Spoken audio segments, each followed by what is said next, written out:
Hello everyone, this is zero chemistry. आप सभी का बहुत बहुत स्वागत है। हम लोग यहाँ पर पेपर सॉल्व कर रहे थे। अभी तक हमने पिछले वाले पेपर्स में क्या कर लिया था। पिछले वाले पेपर्स हमने 16 जुलाई शिफ्ट 1, 16 जुलाई शिफ्ट 2 दोनों के दोनों पेपर यहाँ पर सॉल्व कर लिए पूरे के पूरे। आज हम यहाँ पर 17 जुलाई जो यहाँ पर शिफ्ट 1 का पेपर था वो वाला सॉल्व करने वाले हैं। यहाँ पर आज 20-25 क्वेश्चन इस वाले लेक्चर में देखने वाले हैं। ठीक है, बाकी क्वेश्चन आने वाले लेक्चर्स में हम यहाँ पर देखेंगे।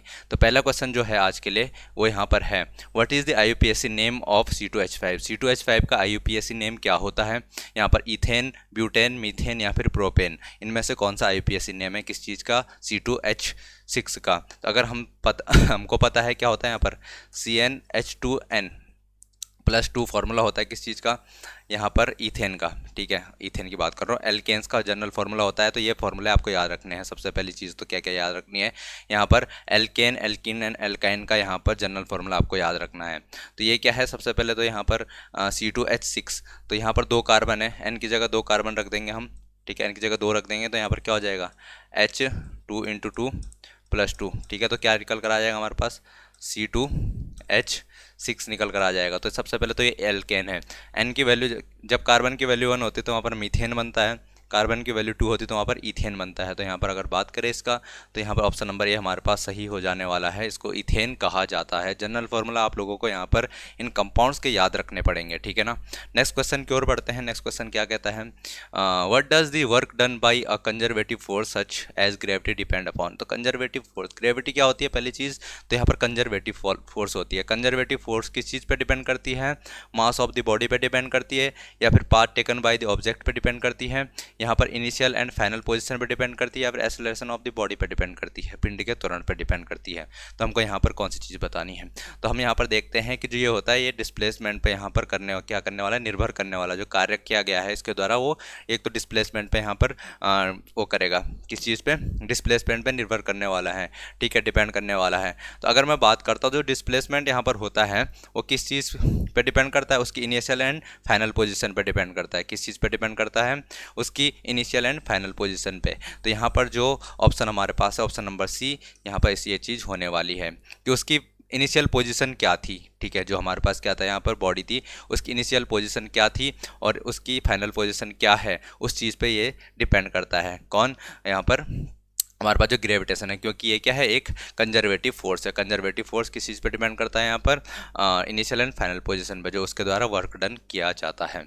नेक्स्ट क्वेश्चन की बात करते हैं। नेक्स्ट क्वेश्चन क्या है यहाँ पर, which law states that the change in kinetic energy of a body is the work done by the net force on the body. ठीक है, यहाँ पर कौन सा नियम कहता है कि किसी पिंड की गतिज ऊर्जा में परिवर्तन पिंड पर शुद्ध बल द्वारा किया गया कार्य है। आपको ये बताना है। यहाँ पर ऑप्शंस आपके होते हैं हुक्स लॉ, स्टोक्स लॉ, या फिर Archimedes principal, work energy theorem, कार्य ऊर्जा पर में। तो आपको यहाँ पर एक बात याद रखनी पड़ेगी कि ये जो होता है वर्क एनर्जी थ्योरम का यहाँ पर स्टेटमेंट है कि क्या है, किसी पिंड की गतिज ऊर्जा में परिवर्तन पिंड पर शुद्ध बल द्वारा किया गया कार्य है। तो ये बताता हमारे पास ऊर्जा, गतिज ऊर्जा में परिवर्तन। देखो ये हो गई ऊर्जा, ठीक है, ये हो गया यहाँ पर बल द्वारा किया गया कार्य।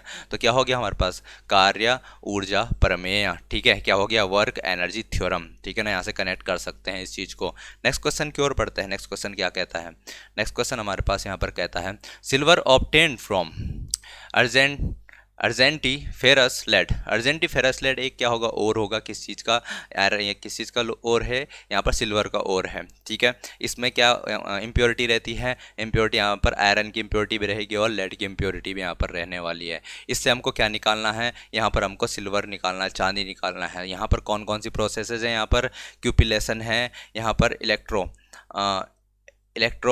इलेक्ट्रो रिफाइनिंग है, डिस्टिलेशन है, और यहाँ पर यूज़ ऑफ किसका, NaCN के यूज से। तो ये 4 प्रोसेसेस है। इनमें से हमको बताना है कि किस प्रोसेस के द्वारा यहाँ पर चांदी को प्राप्त किया जाता है, किस चीज़ से, अर्जेंटीफेरस लेड से। तो यहाँ पर आपका जो ऑप्शन नंबर ए है क्यूपिलेशन, क्यूपिलेशन जो है इस प्रोसेस के द्वारा क्या किया जाता है, यहाँ पर चांदी को प्राप्त किया जाता है, किस ओर से, यहाँ पर अर्जेंटीफेरस लेड से। तो आपको ये चीज़ यहाँ पर याद रखनी है।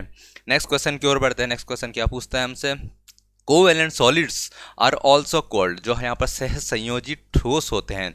कौन होते हैं? सहसंयोजी ठोस होते हैं। उनको और क्या कहा जाता है?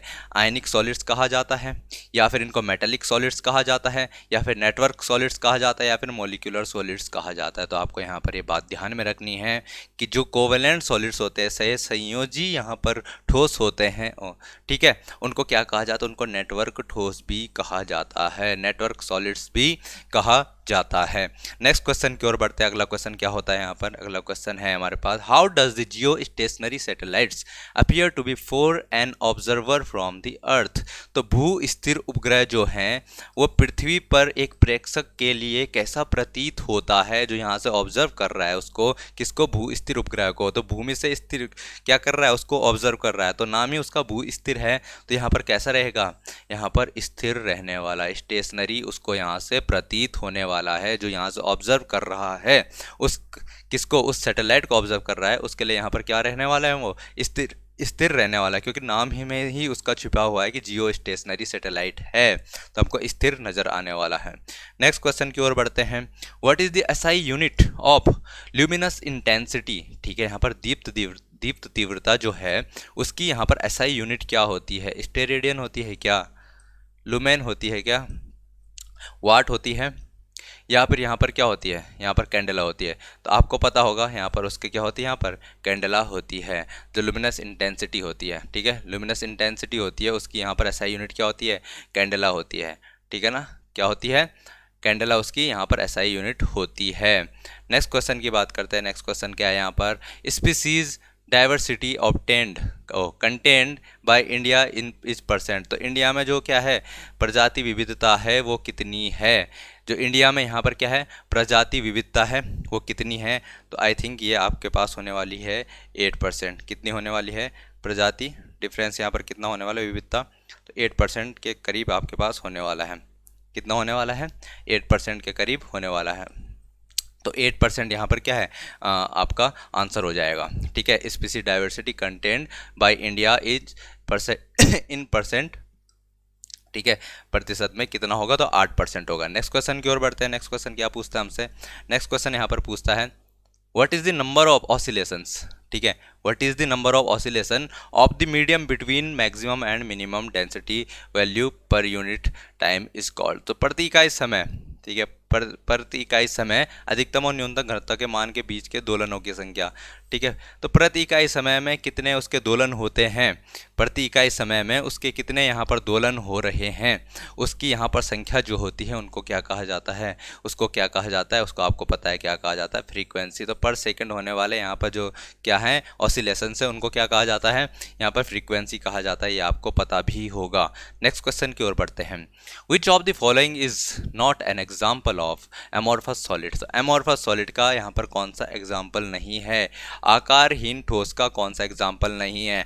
तो आकारहीन ठोस का एग्जाम्पल वो नहीं होगा जो क्रिस्टलाइन होगा। और क्रिस्टलाइन कौन होगा? जिसके क्रिस्टल दिखते होंगे। और आपको यहाँ पर पता है कि जो सोडियम क्लोराइड होता है साधारण नमक होता है। ठीक है, यहाँ पर सोडियम क्लोराइड हमारे घर में भी होता है, जो साधारण नमक यहाँ पर हमको देखने को मिलता है, उसके कैसे होते हैं? क्रिस्टल्स होते हैं। तो इसका ऑप्शन कौन हो जाएगा? ऑप्शन नंबर ए यहाँ पर डायरेक्टली हो जाने वाला है। नेक्स्ट क्वेश्चन की ओर बात करते हैं। नेक्स्ट क्वेश्चन क्या आता है? What is the time difference between the actual sunset? Actual sunset and जो apparent sunset है, apparent जो हमको appear हो रहा है, ठीक है, उन दोनों के बीच में यहाँ पर डिफरेंस जो होगा यहाँ पर टाइम का वो कितना होगा? हम जो यहाँ से हम क्या कर रहे हैं, यहाँ से उसको ऑब्जर्व कर रहे हैं, हमारे लिए हमें कितना यहाँ पर डिफरेंस दिखने वाला है जो एक्चुअल सनसेट है और जो अपेरेंट सनसेट है। तो यहाँ पर बात करें अगर, तो यहाँ पर हमको कितना दिखता है? जैसे अगर सुबह सुबह क्या आ रहा है, सनराइज हो रहा है, तो हमको सन पहले ही दिखने लग जाता है, 2 मिनट पहले ही यहाँ पर सूरज दिखने लग जाता है। क्यों? क्योंकि यहाँ पर हमको पता है कि प्रकाश का अपवर्तन होता है। अपवर्तन होने के कारण बाहर का जो यहाँ पर क्या रहता है माध्यम मीडियम रहेगा वो यहाँ पर विरल माध्यम रहता है, और यहाँ पर डेंस मीडियम में जब वो एंटर करता है तो हमारी तरफ को यहाँ पर बैंड हो जाता है। ठीक है, तो यहाँ पर जो प्रकाश का अपवर्तन होता है यानी कि रिफ्रैक्शन ऑफ लाइट, उसकी वजह से हमको जो क्या दिखता है, सनराइज भी 2 मिनट पहले दिखता है और सनसेट जो होता है वो 2 मिनट बाद तक भी दिखता रहता है। तो आपको यहाँ पर कोई सा भी क्वेश्चन आ जाए पेपर में तो आप कर लेंगे इसको। ऑप्शन नंबर ए यहाँ पर हो जाएगा। डिफरेंस कितने मिनट का आता है यहाँ पर, तो 2 मिनट का डिफरेंस देखने को मिलता है। नेक्स्ट क्वेश्चन की बात करते हैं हमारे पास, which of the following lens is used to correct hypertropia, hypermetropia. Hypermetropia यानी दूरदृष्टता, दूर की चीज़ तो दिख रही है साफ साफ लेकिन सामने की चीज़ साफ साफ नहीं दिख रही है। सामने की चीज़ देखने में यहाँ पर परेशानी होती है, सामने की चीज़ देखने में यहाँ पर परेशानी होती है, उसको कहा जाता है दूरदृष्टता। कि दूर की चीज़ तो दिखाई दे रही है बट सामने की चीज़ नहीं दिख रही है, नज़दीक की चीज़ नहीं दिख रही है, उसको हाइपरमेट्रोपिया कहा जाता है। और इसको बीमारी को ठीक करने के लिए यहाँ पर जिस तरीके के लेंस का प्रयोग किया जाता है उस लेंस को यहाँ पर कॉन्वेक्स लेंस कहा जाता है। उस लेंस को क्या कहा जाता है, उसको कॉन्वेक्स लेंस यहाँ पर कहा जाता है, उत्तल लेंस उसको कहा जाता है। तो ये उस बीमारी को ठीक करने के लिए लेंस प्रयोग में लाया जाता है। नेक्स्ट क्वेश्चन की ओर बढ़ते हैं।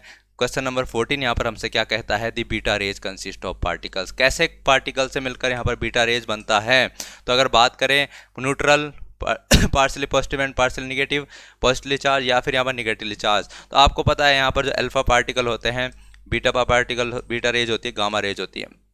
ठीक है, तो गामा जो रेज होती है न्यूट्रल होती है, गामा रेज न्यूट्रल होती है, न्यूट्रल, या आपको ध्यान में रखना है, गामा रेज न्यूट्रल होती है। अल्फा रेज यहाँ पर पॉजिटिवली चार्ज होती है, पॉजिटिवली चार्ज। ठीक है, और जो बीटा रेज होती है ये कैसी होती है, बीटा रेज यहाँ पर निगेटिवली चार्ज होती है। ठीक है, बीटा रेज कैसी होती है, निगेटिवली चार्ज होती है। तो बीटा रेज हमसे पूछा गया है, तो बीटा रेज कैसी हो जाएंगी, निगेटिवली चार्ज यहाँ पर हो जाएगी। बीटा रेज कैसी होती है, निगेटिवली चार्ज यहाँ पर होती है। अल्फा रेज पॉजिटिवली चार्ज होती है। और यहाँ पर मैं बात करूँ गामा रेज की, तो गामा रेज यहाँ पर कैसी होती है, न्यूट्रल होती है। आपको ये बात याद रखनी है। एक इसमें आपको मैं काम दे देता हूँ करने के लिए, आपने देखना है कि किनकी यहाँ पर भेदन क्षमता ज़्यादा होती है। ठीक है, पेनिट्रेटिंग पावर किसकी ज़्यादा होती है, भेदन क्षमता इनमें से सबसे ज़्यादा किसकी होती है, ये भी आपको बताना है। नेक्स्ट क्वेश्चन की ओर बढ़ते हैं। विच of the following is an example of grazing food chain, यानी कि चराई खाद्य श्रृंखला का उदाहरण कौन है इनमें से। यहाँ पर ग्रास, गोटमैन, राइस, शार्क और grass hopper, wheat, Kingfisher frog या एल्गी, लायन, क्रैब। तो आपको ऑप्शन नंबर ए देखने को मिल रहा होगा। यहाँ पर क्या है, चराई खाद्य श्रृंखला का उदाहरण कौन सा हो जाएगा, घास, बकरी और आदमी। यहाँ पर ऑप्शन नंबर ए यहाँ पर सही हो जाने वाला है। ठीक है, नेक्स्ट क्वेश्चन की ओर बढ़ते हैं। अगला क्वेश्चन हमसे क्या पूछता है, which among the following is used in torches and vehicle headlights to get powerful parallel beam of light. तो powerful parallel beam of light के लिए कौन सा यहाँ पर चीज़ें यूज की जाती है। तो सबसे पहले तो यहाँ पर क्या है हमारे पास, convex mirror, concave lens, concave mirror या फिर कॉन्वेक्स लेंस। तो लेंस वाला ऑप्शन आप हटा देंगे, आपको पता है कि हमको रिफ्लेक्शन ऑफ लाइट की यहाँ पर ज़रूरत है, तो ये वाले ऑप्शन यहाँ पर हट जाएंगे। फिर बात आती है फोकस आगे की तरफ करने के लिए सही से, यहाँ पर कॉनकेव मिरर की यूज किया जाता है, अवतल दर्पण यहाँ पर यूज किया जाता है। आपको ये चीज़ें याद रखनी है। ठीक है, आपको क्या याद रखना है कि यहाँ पर गाड़ियों में टॉर्च या गाड़ियों का जो हेडलाइट होता है उसमें कौन सा दर्पण यूज किया जाता है, तो यहाँ पर अवतल दर्पण यूज किया जाता है, कॉनकेव मिरर यहाँ पर यूज किया जाता है। ये चीज़ आपको याद रखनी है। नेक्स्ट क्वेश्चन की ओर बढ़ते हैं। नेक्स्ट क्वेश्चन हमसे क्या पूछता है, tomato mosaic disease is caused by, जो यह टमाटर किरमिर रोग है ये किसकी वजह से यहाँ पर होता है, फंगाई की वजह से होता है, प्रोटोजोआ की वजह से होता है, बैक्टीरिया की वजह से होता है, बैक्टीरिया की वजह से होता है, या फिर यहाँ पर वायरस विषाणु की वजह से होता है। तो आपको ये याद रखना है, जो टोमेटो मोज़ेक डिजीज होता है, टमाटर किरमिर रोग होता है, ये वायरस की वजह से होता है। हमने पिछले वाले पेपर्स में एक चीज़ देखी थी कि यहाँ पर एक और रोग भी देखा गया था, कौन सा, खीरा किरमिर रोग। ठीक है, खीरा किरमिर रोग था ना एक। ठीक है, तो उसमें वो किसकी वजह से होता था, ये भी आप लोग मुझे बताएंगे क्योंकि आप ये लोग पढ़ चुके हैं अब। ठीक है, नेक्स्ट क्वेश्चन की ओर बढ़ते हैं। नेक्स्ट क्वेश्चन क्या पूछता है, what type of organism is क्या है, एसरकिया कोलाई। एसरकिया कोलाई क्या है, एसरकिया कोलाई किस प्रकार का जीव है, बैक्टीरिया है, फंगाई है, एल्गी है या वायरस है। तो जो एसरकिया कोलाई है वो यहाँ पर ऑप्शन नंबर ए बैक्टीरिया होता है। एसरकिया कोलाई किस प्रकार का जीव है, तो ये बैक्टीरिया होता है। नेक्स्ट क्वेश्चन की ओर बढ़ते हैं। नेक्स्ट क्वेश्चन हमसे पूछता है, what is the sound which is produced due to mixture of several frequencies called. तो बहुत सारे क्या है, फ्रीक्वेंसी के मिक्सचर से बनता है, प्रोड्यूस होता है साउंड, उस साउंड को क्या कहा जाता है।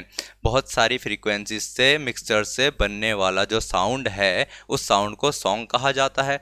नॉइज कहा जाता है, नोट कहा जाता है या फिर टोन कहा जाता है। तो ये चीज़ें आपको याद रखनी है, क्योंकि हमको यहाँ पर पता ही नहीं है, हम किसी को यहाँ पर हम लगा देंगे सॉन्ग होता है, ठीक है। तो ये चीज़ आपको याद रखनी है कि कौन सा यहाँ पर बहुत सारी फ्रीक्वेंसी जब मिलती है, मिक्सर होता है उसका, उससे जो साउंड प्रोड्यूस होती है उसको कहा जाता है यहाँ पर नोट। उसको क्या कहा जाता है? नोट कहा जाता है। ऑप्शन नंबर सी हमारा सही हो जाएगा। तो ये चीज़ आपको कुछ है जो ध्यान में रखनी है।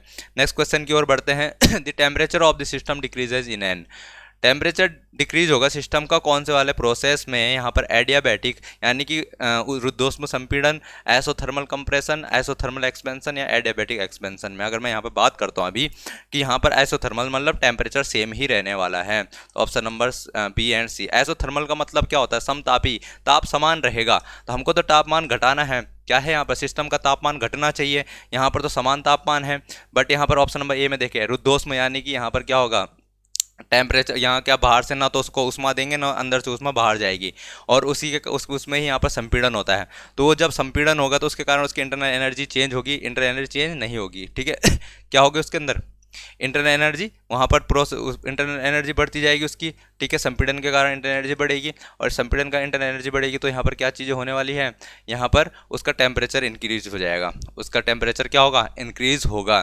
तो यहाँ पर बात करता हूँ मैं, यहाँ पर तो टेम्परेचर इंक्रीज होने वाला है, टेम्परेचर इंक्रीज हो जाएगा। एडियाबैटिक एक्सपेंशन में यहाँ पर क्या होगा? जब बाहर उसकी क्या होगी? इंटरनल एनर्जी कारण वो फैलेगा, ठीक है। जैसे फैलेगा तो वहाँ पर टेम्परेचर क्या हो जाएगा? डिक्रीज हो जाएगा, टेम्परेचर डिक्रीज होने लग जाएगा, ठीक है। टेम्परेचर डिक्रीज होगा तो कौन से वाले प्रोसेस में होगा? रुद्धोष्म प्रसार में होगा। वैसे आपको ये पार्ट सिलेबस का पार्ट होगा नहीं, 11th-12th में आने वाला था, ठीक है। तो सिलेबस में है नहीं है, फिर भी उन्होंने काटा नहीं था ये क्वेश्चन, तो इसको हटा देते हैं अब। ठीक है, पढ़ने की ज़्यादा जरूरत है नहीं है।